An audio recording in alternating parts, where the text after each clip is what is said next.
नमस्कार दोस्तों, मैं doctor Vinayak Sahu, assistant professor chemistry, स्वागत करता हूं आप सभी का अपने यूट्यूब चैनल में। आज मैं केमिस्ट्री लेकर नहीं आया हूं, आज मैं लेकर आया हूं सभी पढ़ने वालों के लिए एक कॉमन वीडियो कि हमारी स्ट्रेटजी क्या होनी चाहिए, हमको टाइम टेबल कैसे बनाना चाहिए, हमको कितना पढ़ना चाहिए, कितना हमको रिवाइज करना चाहिए, कितना क्या करना चाहिए, वो सब पे वीडियोस में लेकर आया हूं।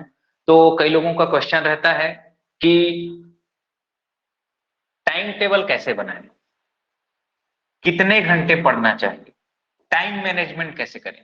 तो टाइम टेबल कैसे बनाएं तो वो आप पे डिपेंड करता है कि आप किस टाइप के इंसान हैं।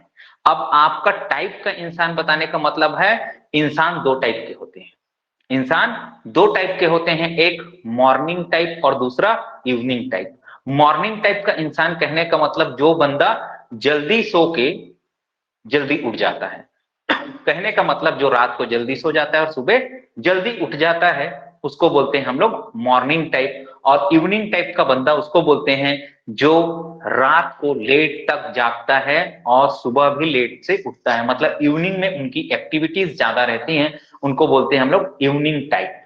तो आपके टाइप पे डिपेंड करता है किस टाइप के व्यक्तित्व है आपका, किस टाइप की आपकी पर्सनालिटी है, किस टाइप का आपको जागना सोना पसंद है, उस पर डिपेंड करता है। अब इन दोनों टाइप का मैं एडवांटेज और डिसएडवांटेज बताता हूं। जैसे कि मैंने दोनों टाइप पे एक्सपेरिमेंट किए हुए हैं। अर्ली डेज में जब मैं गांव में था तो गांव में जल्दी सोना और जल्दी उठना रहता था।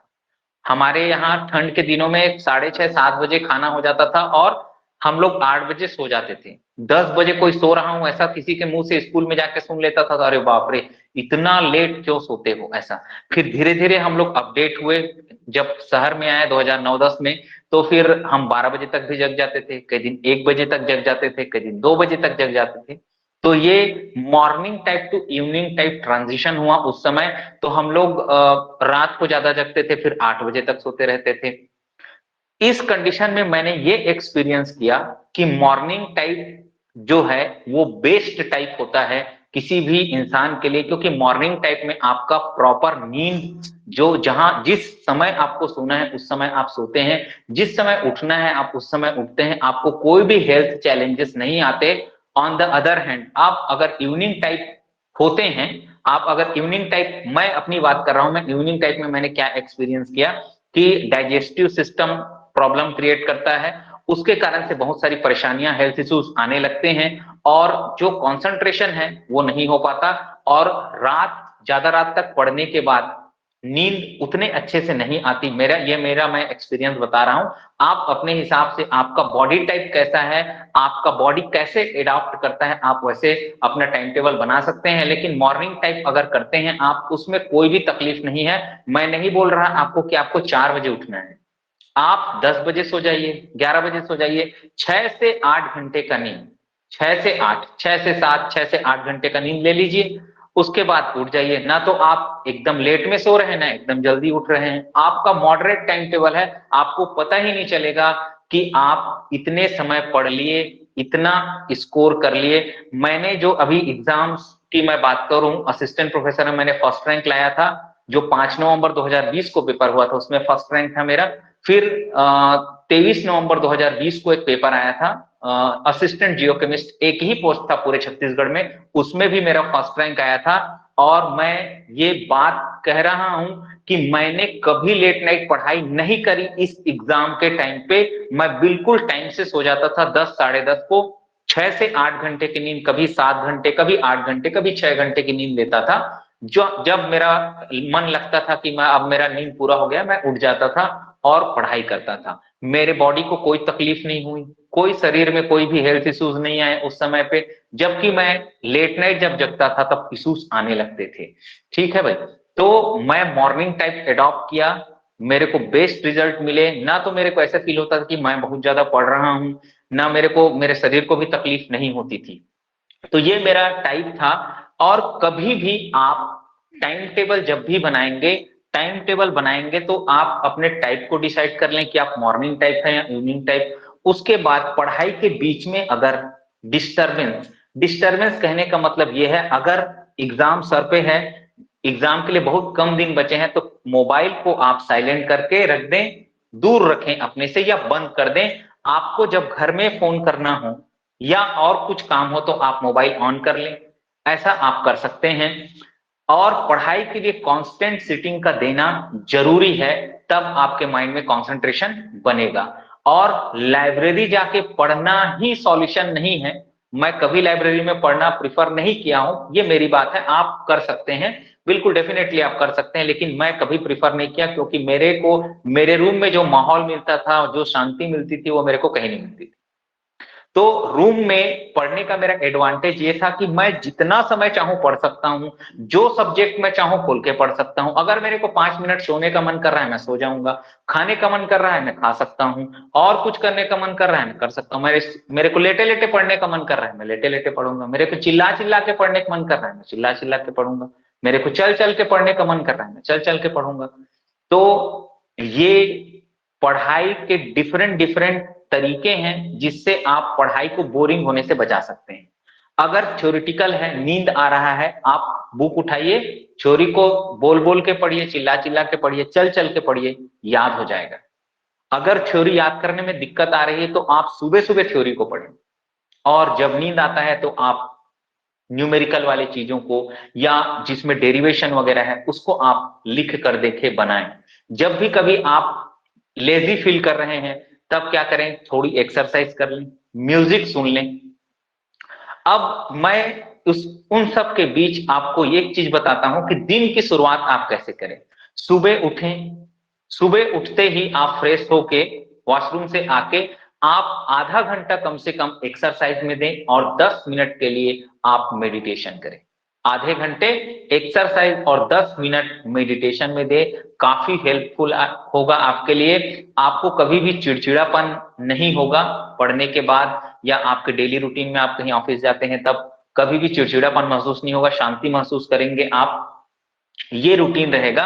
अगर आप पूरा दिन मतलब बैठे हैं, कोई बच्चे अभी तो तैयारी कर रहे हैं कई लोग, तो अगर आपके पास पूरा दिन है तो पूरा दिन है तो भी हम आपका रूटीन होना चाहिए कि आप उठते हैं, उसके बाद आप फ्रेश होके बिल्कुल आधा घंटा मेडिटेशन, कम से कम मतलब आधा घंटा एक्सरसाइज, 10 मिनट 20 मिनट मेडिटेशन को दें। डेली एक्सरसाइज करें और आप पढ़ाई में लगे रहें, रिवीजन करें। एक बार पढ़ लिए तो ज्यादा चीजों को पढ़ना नहीं है, आपको उनके क्वेश्चन सॉल्व करके देखने हैं, चाहे सब्जेक्ट कोई भी हो, आपको क्वेश्चन बना के देखने हैं। नए पैटर्न कैसा रहा है, आने वाला पैटर्न क्या हो सकता है, इसमें थोड़ा दिमाग लगाएं। अब अपन आते हैं कितने घंटे पढ़ना चाहिए। तो मैं इन टाइम पे बिलीव नहीं करता कि कितना घंटे पढ़ना चाहिए, मैं इस पे बिलीव करता हूं कि उन पढ़े हुए घंटों में आप कितना सिलेबस कवरेज आप करते हैं। कितना सिलेबस आप कवरेज कर पाते हैं ये डिपेंड करता है। आप कितने घंटे पढ़ते हैं ये मायने नहीं रखता, आप उन घंटों में कितना सिलेबस कवरेज कर पाते हैं ये मायने रखता है। पढ़ते समय शॉर्ट नोट्स जरूर बनाएं, उसकी एक अलग से कॉपी बना ले, कभी मैं दिखाऊंगा अगले वीडियोस में मैं शॉर्ट नोट्स कैसे बनाता हूं। शॉर्ट नोट बना के रखें, हो सके तो छोटी डायरी जो पॉकेट में लेके घूमते बन जाए, या फिर जो शॉर्ट नोट बनाए उसका पीडीएफ बना के फोन में रख लें, कभी भी रिवाइज कर लें। ऐसा तो आपका पूरा जो सब्जेक्ट है उसका निचोड़ एक शॉर्ट नोट्स में आ जाए, वो आपको शॉर्ट नोट्स देखते ही पूरा सब्जेक्ट रिकॉल हो जाए फॉर्मूले के साथ, ऐसा आपका शॉर्ट नोट होना चाहिए। आप कुछ जैसे केमिस्ट्री के बंदे हैं तो ऑक्सीडेशन का प्रोसेस क्या है, एल्कोहल से कार्बोनाइल, कार्बोनाइल से एसिड होगा, फिर रिडक्शन का ऑर्डर क्या होगा, रिएजेंट है तो पर्टिकुलर रिएजेंट्स क्या क्या काम करेंगे, नेम रिएक्शन है तो नेम रिएक्शन में कौन सा प्रोडक्ट बनेगा, ऐसा आप कर सकते हैं। शॉर्ट नोट बना के पढ़िए, उसको देखिए, बार बार रिवाइज करिए, और जो चीजें आपको भूलती हैं, बार बार भूल जाती है पढ़ने के बाद, तो ऐसी चीजों को आप ड्राइंग शीट ले लें, ड्राइंग शीट जो बड़ा सा आता है ले लें, उसमें जो चीज भूलता है उसको लिख लें, दीवार पे चिपका दें। आपके घर के दीवार पे आप चिपका दें, अपने स्टडी रूम के पास चिपका दें, फिक्स कर दें। सुबह उठते सोते आप देखते रहें, बिल्कुल वो चीजें आपका याद हो जाएगा। भाई वो याद हो गया, आप और दूसरी चीजें भूले टाइप से लग रहा है आपको, उसका आप बना लें नोट्स टाइप का, और उसे फिक्स कर दे दीवार में ड्राइंग शीट पे। तो ये तरीका होना चाहिए। आप कितना समय यूटिलाइज कर पा रहे हैं और कितने समय को बर्बाद कर रहे हैं, आप कितना समय यूटिलाइज कर रहे हैं और कितने समय को बर्बाद कर रहे हैं, ये आपको अगर जानना है तो आप एक बुक खरीदिएगा, time management. Time management by doctor Sudhir Dixit. Time management by doctor Sudhir Dixit. इस बुक के एक एक लाइन को पढ़िएगा और प्रैक्टिकल करिएगा कि आप कितने समय, इसमें हर चीज लिखा हुआ है, उसको एक दिन करके देखिएगा, आपको हकीकत में पता चल जाएगा कि आप कितना समय 24 घंटों में से आप यूटिलाइज कर रहे हैं और कितना बर्बाद कर रहे हैं। उसमें पूरा लिखा है कि आप फोन में बात किए तो कितना कॉल आया, कॉल में कितना मिनट बात किए, कितना मिनट आप स्क्रीन को दे रहे हैं, कितने मिनट आप मोबाइल को दे रहे हैं, कितने मिनट आप टहलने घूमने में निकाल रहे हैं, कितने मिनट आप इफेक्टिवली वर्क कर रहे हैं। तो ये आपको समय का जो महत्व है, 24 घंटे हमारे पास है और सभी इंसान के पास 24 घंटे होते हैं, उसका आपको इसमें डिटेल मिल जाएगा कि आप कितने घंटे यूटिलाइज कर पा रहे हैं।